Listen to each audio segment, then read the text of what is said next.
Just months after the death of George Floyd in the US sparked worldwide protests against police brutality, police racism, and lack of police accountability, a Filipino mother and her son were killed in the Philippines by an off-duty policeman. On December 20, 2020, Police Master Sergeant Jonel Nuezca went home to Paniqui, Tarlac from his assignment at the Police Crime Lab in Parañaque, Metro Manila. He heard the firing sound of a Boga, a PVC or bamboo cannon which is a popular makeshift noisemaker in the Philippines, so he went to his neighbors, the Gregorios, to locate the source of the noise. 25-year-old Frank Anthony Gregorio and a certain JP had fired the Boga that Nuezca had heard. The 46-year-old policeman tried to arrest Frank, who was shirtless and appeared drunk, and the young man's mother, 55-year-old Sonia Gregorio, intervened. This led to a heated argument between Nuezca and the Gregorios, and it would later be revealed that the two parties have had a history of disputes over right-of-way issues in their area.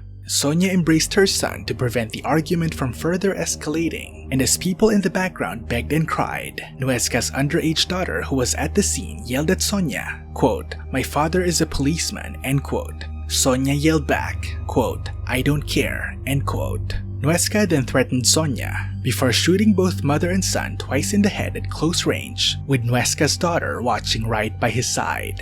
A video of the altercation filmed by Sonia's 16-year-old granddaughter Aliza Kate Calosing went viral on social media, and many viewers noted the apparent lack of horror in Nuezca's young daughter after witnessing her father kill two unarmed civilians. Her nonchalant demeanor was compared by many to what seems to be the normalization of police brutality and impunity for extrajudicial killings under President Rodrigo Duterte's war on drugs. Presidential spokesperson Harry Roque, however, assured the public that Nuezca will not be protected by Duterte.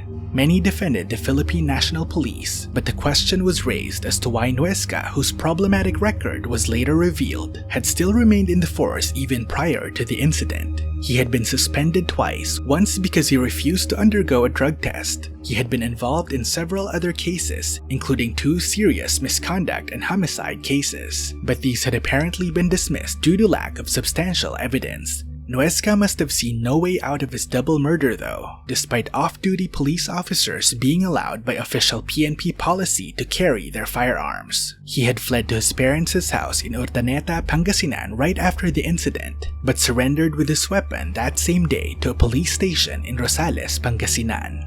Nuezca was charged with 2 counts of murder, but he pleaded not guilty on January 10, 2021. The video of the double murder and the testimony of Aliza were instrumental in proving that Nuezca committed the killings with treachery, and on August 26, 2021, 8 months after the crime, he was found guilty of all charges by the Regional Trial Court in Paniqui, Tarlac. He was sentenced to reclusión perpetua, or a maximum of 40 years in prison, and was ordered to pay 952,560 pesos to the family of Sonia and Frank Gregorio.